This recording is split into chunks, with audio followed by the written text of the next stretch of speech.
This edition of the Marietta Daily Journal podcast, presented by Carmichael Funeral Homes and Cremation Services in Smyrna and Marietta, celebrating memories you always cherish.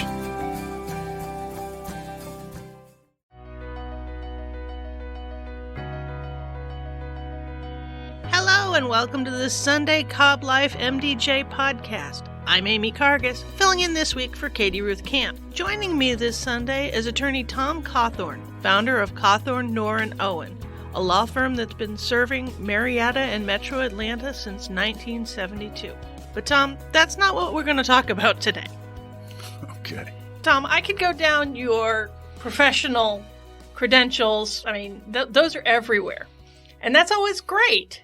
But we like to get to know the folks behind the business and behind the names. So tell me a little bit about yourself. Where were you born? Well, I'm actually a Florida native. I was born in Jacksonville. My mother and dad lived there for a couple of years after World War II. And then we moved to Cobb County in 1949. Okay, so all right, Cobb County. How old were you then? I was 2. You were 2, so you don't remember being in Florida. No, I've looked at photographs, and you have false memory of things when you're shown photographs as a child. You think you remember it, but no, I don't have any actual memory of it. We actually moved up here from Florida as well when my youngest son was 2, and he doesn't remember it either. Yeah. So, all right, Cobb County. What do you remember from Cobb County, those early days of Cobb County? How has it changed? My earliest recollections of Cobb, I'm about 4 years old. I don't really remember much prior to that. We lived almost exactly between Marietta and Roswell in an area called Fuller's Militia District. Okay. Not too far from an area that the locals called Little 5 Points. Okay. That is now the intersection of Johnson Ferry Road and Roswell Road. In those days, there was a fifth entryway into that intersection. It was a side street. So it was called Little 5 Points. Okay. It had 3 grocery stores, little country groceries, wood frame groceries, Perkins, Biggers, and one other grocery store. Well, now it's got a Trader Joe's, a Target, and the new Whole Foods. So it has a lot of things. It has a lot of things. It has a lot more people. Yeah, that's true. There were very, very few people out there in 1953. That's when my first recollection really is. So you've lived in Cobb County ever since? I have. I went away to college, went to Ohio 1 year to school, and went to Macon, Georgia for 6 years. I finished undergraduate school and then did 3 years in law school at the Mercer Law School in Macon. And then came back here in 1972. Okay. Why'd you choose law? You don't pay attention, or at least I didn't, to my guidance counselors that would say to me, Tom, you really ought to think about being a lawyer. I'd say, no, I want to be a doctor, or I want to be something else. Not anything they ever suggested. And finally, after my first year in college, I started giving it a lot more thought and made a decision that it was something that my personality was suitable for. So that's why. I don't have any complicated explanation. No big backstory on why, No, I think a lot of people in my generation influenced by popular culture. I probably was influenced by popular culture to some extent. There was a lot going on in the world in the 1960s. 64 Civil Rights Act, Voting Rights Act, a lot of changes, particularly in the South. And a lot of that was driven by lawyers. Lawyers played big roles in a lot of that. So I think it was prominent in the news at night, and so I was influenced by that. There were no lawyers in my family. So going to today and what's been going on with civil rights and civil unrest, what are your thoughts on that? Well, it's the same thing. I think that the legal profession is being utilized a lot. A lot of people you see interviewed in the media are lawyers. On both sides, if there are two sides, on all three sides, if there are three sides, on all four, it does seem like there are more and more sides to stories, doesn't it? There used to be black and white, now not so much anymore. Right, but I do think the legal profession attracts people that have activist tendencies, and in general, not always, but there are plenty of lawyers that are apolitical, but there are a lot of people who are interested in public service, interested in public issues, and they see legal education as a means to an end to have an effect. Do you remember your first law case? Do you remember starting out as a young lawyer? Oh, I started practicing in 1972. When I finished law school in May of 72, you had to take the bar in July, the bar exam in July, and you had to wait 2 or 3 months for the bar exams to be graded, and then they'd be graded. And I was admitted to practice the first week of November of 72. And I worked for a law firm here in Marietta, Willingham, Smith, and Robertson. Harold Willingham was an old line Cobb County lawyer that had represented a lot of public entities like the Austell Power and Gas, the City of Marietta, the Marietta City Schools. He did a lot of bond work. He had been a state representative representing part of Cobb County in the General Assembly in the early 1950s. And so Harold had a real active law practice, and he hired me out of law school. One of the other lawyers was George T. Smith. He was a former lieutenant governor of the state of Georgia, former Speaker of the House of Georgia. And then Bill Robertson. Bill Robertson was the young partner in the group. And I worked primarily with George T. Smith. He let me carry his briefcase, and we would go down to Atlanta during the summer of 1972 and the fall of 72, and George T. would talk to people, and good things would happen for his clients after he died. It was really interesting to watch. I was going to say that had to be a heck of a learning experience. It was, and he was a very generous, kind man. So you're working in Cobb County. What were you doing for fun? What was your personal life like? Well, I was married. I had married after my first year of law school, and my wife taught first grade at Blackwell Elementary School. Now, is it in the same spot as it is now? Blackwell on Canton Road? I believe they've rebuilt it, but I think it's in the same location. I was going to say, I think they rebuilt it because I know Bell's Ferry is about the same age too. So so she and I had a real active life that folks in their late 20s have. Cobb County was a kind of a magnet for young people. Cobb County's always been kind to strangers and to folks from other parts of the country and other parts of the state, and a lot of new faces were moving into Cobb. And although I had lived here, she hadn't.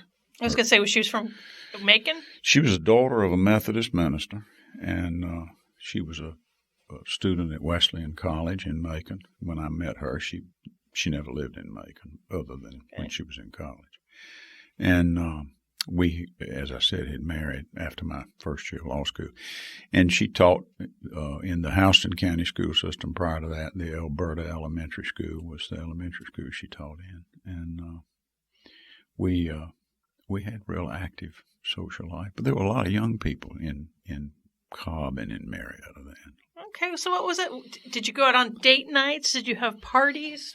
You know, what you're saying, an active social life. What was the social life in the 70s in Cobb County? Well, it was pretty informal, a lot of informal neighborhood gatherings. We lived here in the city. I had never lived in the city of Marietta, so that was a new experience for me. I'd never lived anywhere that had sidewalks other than when I was in law school in Macon. And we would ride our bikes.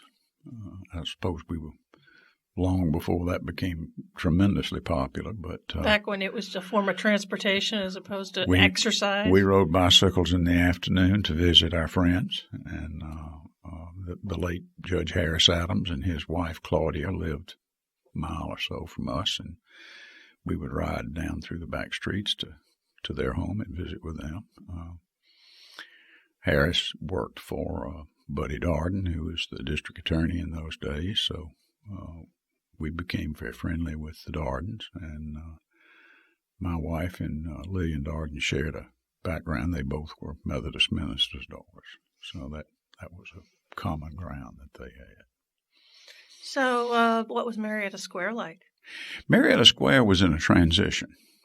It still had a dress shop. It still had a bank. It had not gone through the transition that it has successfully negotiated now, where there is a viable weekend entertainment center on the square.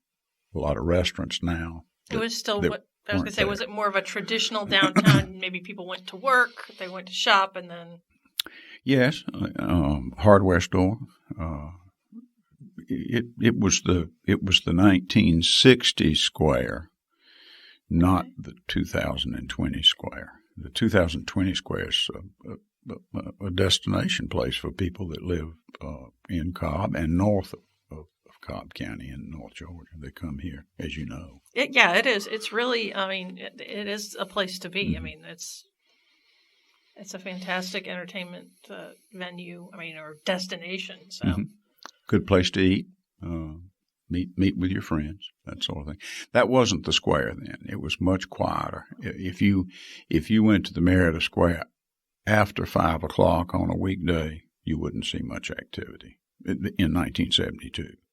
If you went there on a weekend, you wouldn't see much activity. That was a business district. Yeah, there was a men's store on the square in 1972. I could go there and buy a white shirt, tie, suit, pair of shoes. Mm-hmm. There was a ladies' dress shop on the square. There was a hardware store. And was the courthouse there too? The courthouse in 72 was in a location that is now occupied by a government building. It was an 1872 Victorian-style brick structure that was built after the Civil War in 1872, and it occupied the corner. If you stood at the fountain in the square and you looked due east, okay, you'd be looking between two county buildings. Okay. The building that's on the right sits in the footprint where that old courthouse sat. The original courthouse sat. And there was some other businesses on that block right next to the courthouse. There was a restaurant, that sort of thing. But people at the courthouse would go eat lunch there. Now, you still live in Marietta? I do. I never left. We've lived in several different locations, and I've lived where I live now since 1987. During difficult times, it can help to talk to a friend or neighbor. But once in a while, you need a lawyer. You need Atlanta's caring lawyers, Cauthorn, Nohr, and Owen. If you're considering ending your marriage, struggling with a stressful job situation, dealing with a devastating personal injury, or facing end-of-life issues, the team at Cauthorn, Nohr, and Owen is here for you. The Cauthorn, Nohr, and Owen team has been serving Marietta and Metro Atlanta since 1972. They believe that getting the best possible outcome for their clients begins with energetic and dedicated preparation. From starting a new business to planning an estate, Cauthorn, Nohr, and Owen have the experience to guide you through some of life's most challenging legal issues. So, the next time you need a cup of sugar or a ride to work, go ahead and call your next-door neighbor. But for the important life issues, turn to the experts, Cauthorn, Nohr, and Owen. To schedule an information session or case evaluation session, call 770-528-0150. That's 770-528-0150. Cauthorn, Nohr, and Owen, Atlanta's caring lawyers.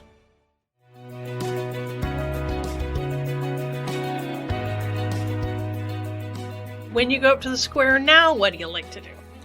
Well, my business day, I go to the square to eat lunch. What's your favorite?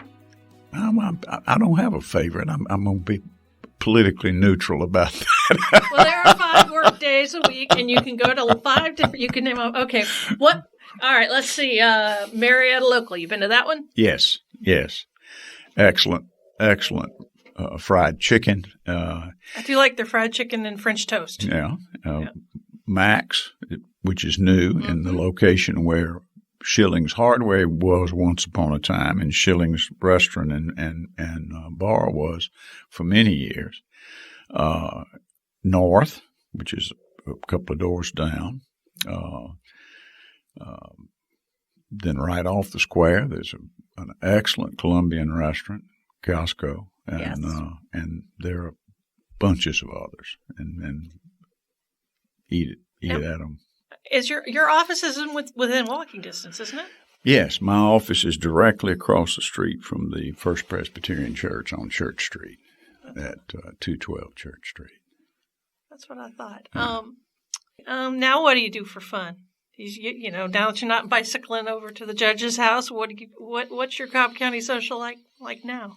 Well, the thrust of my life changed in 1977 when my first 2 children were born. You know, that changes your life, and at the same time, my first wife died a couple of days after childbirth. Oh no! So that was a big life changer. Oh, that's a huge life change. I'm so sorry. I became very centered on family, yes. And so twins then? I'm going to yes, yes. I can't speak for other people. I did not understand how evanescent life is, how it can be taken away so quickly. So once I understood that, then I spent a lot more time investing emotionally in my time in the things that I felt like were important, and maybe a lot less time in social networking. I understand that. So did that bring upon some of your charity work? It did. I ran for public office the next year and was elected, and most importantly met my wife of 41 years, Lulu, and she and I got married a year or so later. How did you meet? I had actually known her sister in high school. Her older sister, Lane, was in the band at Sprayberry, as was I. And you're a Sprayberry grad? I am. That is that's where my boys went. I've got one grad and one who's a sophomore. It's a good location, good school. It is a great location. Yeah. And so I knew her indirectly. I'd really never spoken to her, and she'd never spoken to me. She was a couple of years younger. And so I had a friend from college that asked me if I'd be willing to come over and play bridge, and that she had a young woman she was flying with. They both were flight attendants for Delta. And she was single, and would it be all right if she had her come over to be the fourth? Because the friend of mine was having her boyfriend to be the second. I was the third, and then Lulu was the fourth. So you got set up for bridge. Thank goodness. Thank goodness. That's awesome. And you said about a year later after you met, you Yeah, Wick and Mary Jane were 18 months old when we got married. I told this to Lulu to her face 1,000 times, and to the children. I cannot imagine a 28-year-old woman who had an uncomplicated life marrying a man with 2 small children, but she did. Aww. Yeah. I don't think that's typical behavior. Maybe not, but love is love. So yes. You said you've been 41 years? 41 years. Okay. This year. Aw, congratulations. Well, thank you.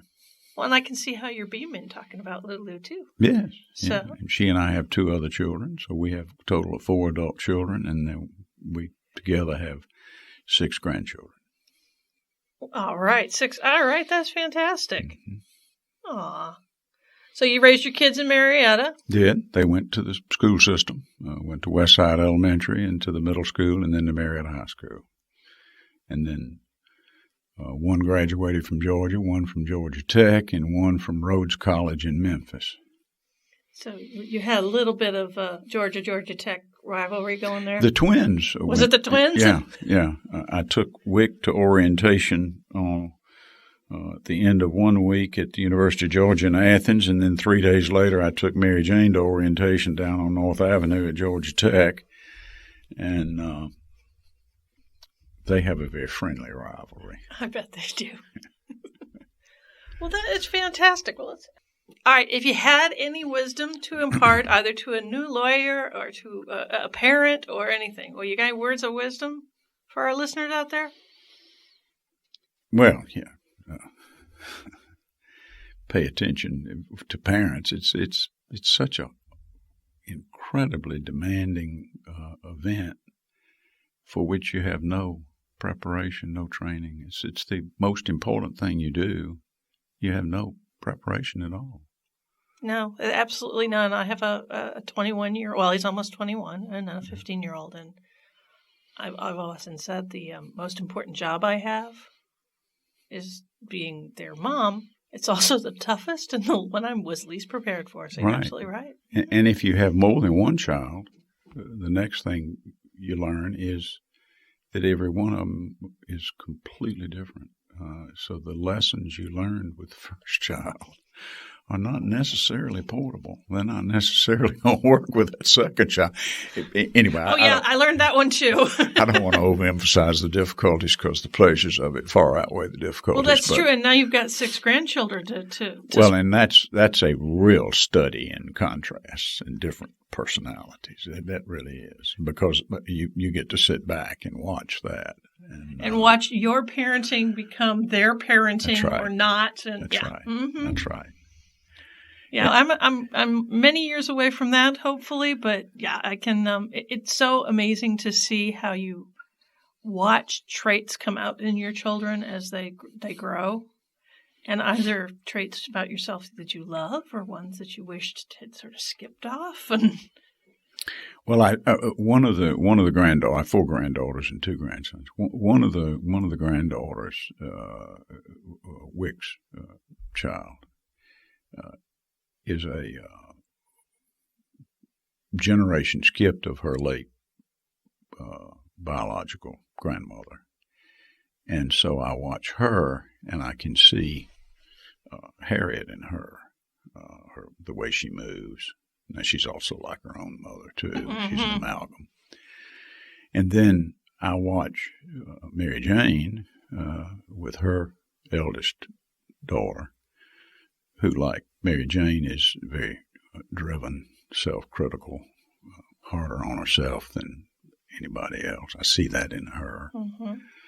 And then my youngest son, his eldest son, is almost 2, and I see his father's pleasing personality in his face, a lot of smiles.